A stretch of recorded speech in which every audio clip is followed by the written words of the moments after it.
Have you ever thought about loving more than one person at once? And have you ever thought to yourself, why do I even need to choose? Join me as I answer this question. Welcome to Multi-Loving Model, the channel that shows you how to manage multiple interests, multiple relationships, and multiple approaches to finance. My name is Gerald, and I help people to create their path through life, love, and learning in order to manifest their own happiness. This week on Flirty Freedom Friday, we are going to be tackling the question of, are you free to love? So let's cover some definitions. So what does it mean to be free to love? For me, it means that you are free to choose your partner however you like.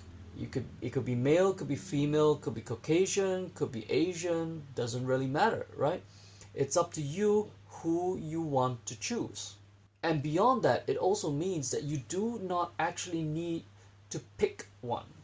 So what do I mean by this? Well, in a traditional relationship, usually if you have a girlfriend or if you have a boyfriend, right? If you have a partner, what usually happens is that you will pick that one partner and then you will stick with them. Now, if someone better comes along, you will then replace your current partner with that new partner. Now, when I say that you are free to love, it means that you do not have to pick that choice. If you want to keep your current partner while having your new partner, you can do so freely and easily. You are free to do so. So then the question arises, why would you even want to do this? The way I look at it, right? If you are forced to pick only one person in your entire life to be with, that creates a whole lot of unnecessary stress. It puts a lot of pressure on you to choose the right person to make sure you get the best choice.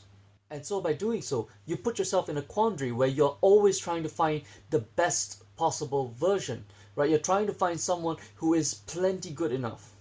You're always trying to find somebody who is just past the point where you have a decent chance of not finding anyone better. AKA, you're always trying to find the best, which is the very definition of hypergamy. Now, what hypergamy means is that you are constantly trading up. In terms of a partner, you're always looking for the next better thing, right? So this is kind of like the shiny object syndrome of sorts. You're always looking for the next better thing. It's available in tech and whatsoever. You're always looking the next better thing, the next better thing, the next better thing, next better thing. And only after you found that next better thing do you then say, yeah, maybe I could settle down with this person, until a new better thing comes along, and then you pick that one. And then what happens to the old? I want you to consider for a moment the first party, right? The current party's position. They are always under threat of being replaced. Right, so they become replaceable. They are not special for their own right, but rather they are kind of like objects to be replaced if something better comes along. They are like a car model, right? You're not keeping your car because it is great, it's functional, it's good enough, whatsoever. You are being traded in for a new car simply because a new one that's better came along. And if you think that sounds horrible, like I'm trying to objectify a person, yes, that essentially is what hypergamy is. You're always seeking the next better thing to replace what you do have. And so by doing so, you're not fully able to appreciate the strengths of a person as they are. And for me, this is a sad state of affairs. Here's a fun little experiment that you can try on your own. Right? So if you get a group of people and you hand them a playing card, right? So you have one deck of cards and you hand out a playing card to all the people there. And what you do is you put the card face forward and put it on your forehead, right? So you don't know what your card is, but everybody else can see your card. Let's say ace is the largest, followed by king, queen, jack, 10, 9, 8, 7, 6, 5, 4, 3, 2. Like, let's just say. And then you ask people to pair up. And then the individuals in each pair are given a score based on the lowest card of that pair. So let's say you have a king and a queen coming together, right? If they stay as a pair, they will get the point equivalent of the queen. Whereas if you had the ace and a 2 on the other hand, what's going to happen is that the ace is going to get the score of 2 and the 2 is going to get the score of 2, which is its own value. So if you actually play this game and you carry it out all the way to its logical end, right? So you have your jack being 11, queen 12, king 13, and aces being 14, let's just say, or 15, I don't know, just some arbitrary number. What's going to happen is that people are going to segregate themselves pretty quickly. And here's why. Let's say I have a 2 on my forehead, right? So I come up to you and I say, hey, I want to pair up with you. What's going to happen? The other person, right? And of course, I'm going to go for the highest score first, right? So I'm going to approach the ace and I'm going to be like, hey, I want to pair up with you. And the ace is going to look at me and it's like, you? No, there's no way I'm going to pair up with you, right? So just based on that rejection itself, you actually get a sense of what your inherent worth is. So you're not going to approach the ace. No, you're going to go down. You're going to go lower. Here's another thing about that, right? If you have a high point value, everybody's going to be flocking to you. But if you have a low point value, nobody's going to come to you. And through that, you can actually tell whether you're a high value or a low value person, whether you have a high value card or a low value card. And what you'll find is at the end of the day, when you score everything up, each pair is very closely matched. A 5 is very likely to be with a 5, a 4, or maybe a 6. Very, very rarely a 7 or above, and very, very rarely a 3 and below. So how is this relevant? Well, think of it this way. Let's say you have a partner of 5, a score of 5. What you're hoping to do is you want to trade up. You always want to scale up. So you're going to look for a 6, you're going to look for an 8, you're going to look for an ace, a king, or a queen, whichever, right? You're looking for something that is better. And the moment you have something better, what you're going to do? You're going to break off your pair and form a new pair with that person. Well, think of what happens to the person who's left behind, right? As the game goes on and on, the people with the highest numbers are going to pair up and they are going to take themselves out of the game. So the aces are going to pair themselves off, the kings are going to pair themselves off, then the queen, the jacks, the 10, 9, 8, 7, 6, 5, and so on and so forth. All the way until you get to the low, low, low numbers, at which point they will then pair up. And even though they are able to pair up in the end, they get pretty horrible deals, right? The 2s are pretty much only going to get together with 2s, for instance. So hypergamy, in a sense, does lead to society kind of segregating itself into those who are of high value and for those who are of low value, right? So people who are considered like really compatible together because they are rich, they're famous, they're this, they're that, whatsoever, they get clumped together simply because that's what society pressures us to do. Whereas for people who perhaps, like for men who are not so wealthy, for women who are not so pretty, they may actually be forced to pair up with each other simply because they don't really have much of a choice. Which is not a bad thing, by the way, right? It leads to social order. And it gives people a rough sense of how much they're really worth in terms of society. So it does serve its function. My problem with this is, what if you change the rules, right? What if you could pair up with however many you wanted?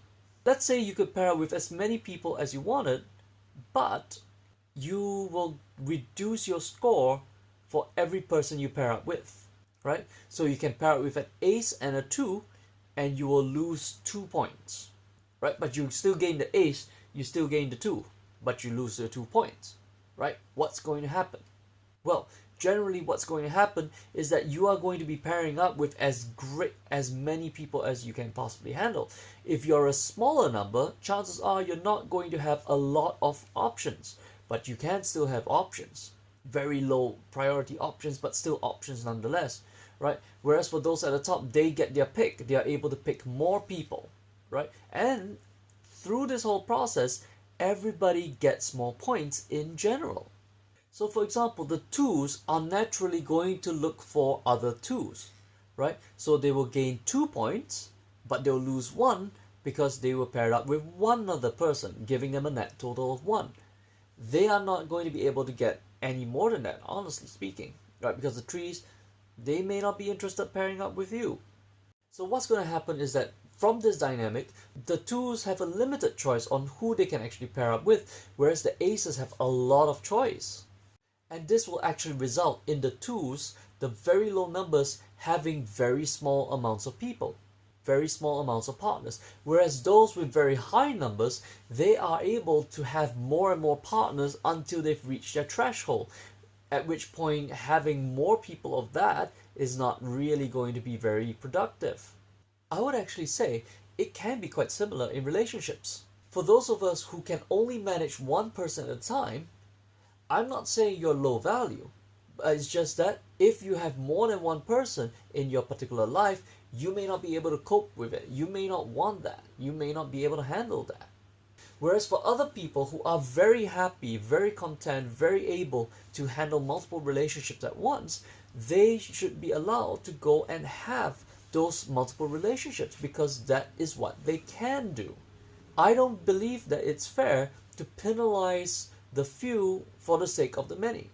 And here's the thing, if you have the freedom to choose your partners, you're still going to get very similar results, except that you are now able to reach people higher than you.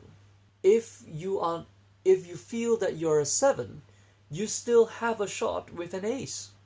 If you're a 7, you might still be able to pair up with an ace simply because the ace is able to take in more people.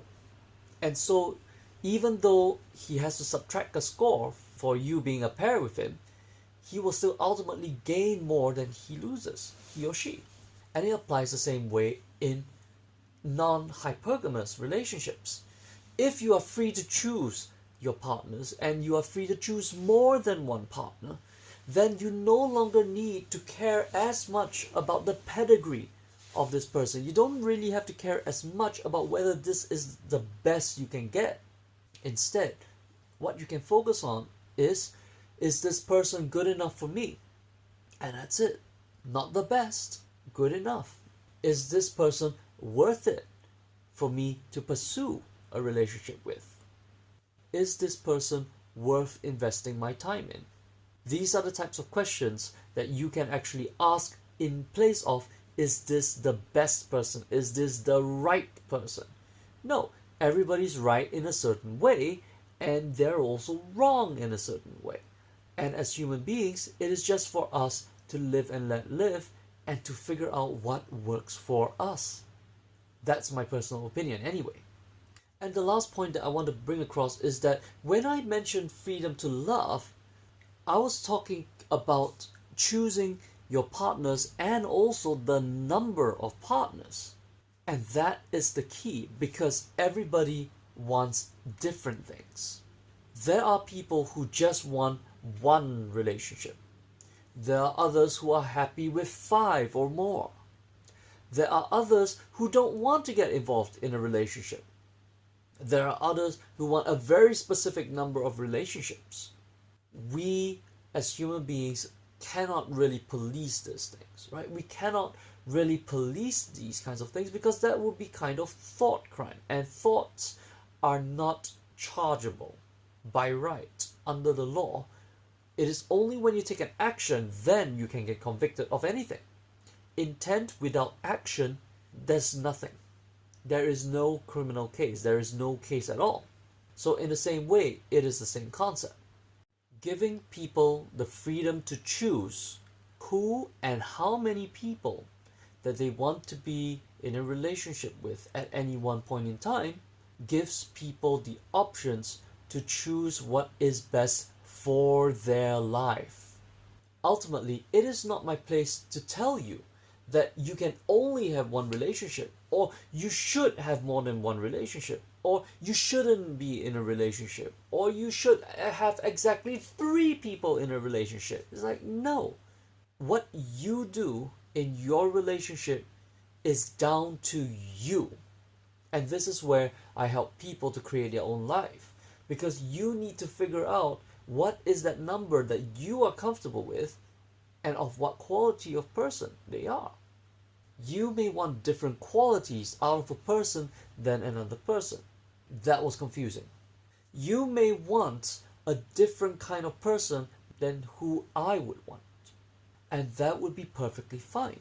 I might be comfortable with having more than one partner, but you may not be comfortable with that.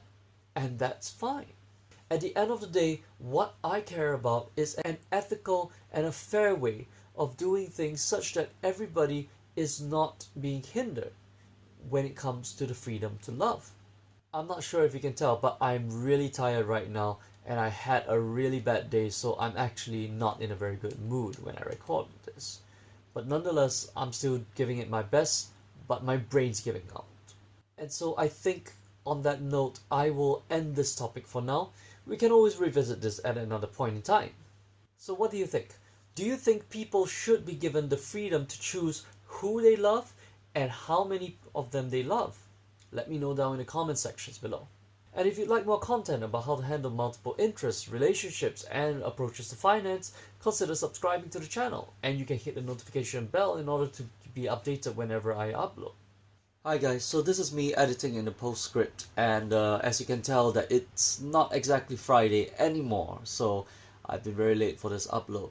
Well, that's because I'm still working on this scheduling. I'm still working on how to make sure that I can produce the consistent content. So I hope that you'll forgive me, and I will do my best to try not to do this again. Thanks. My name is Gerald, and this is Multi-Loving Model. Be happy in diversity. Cheers.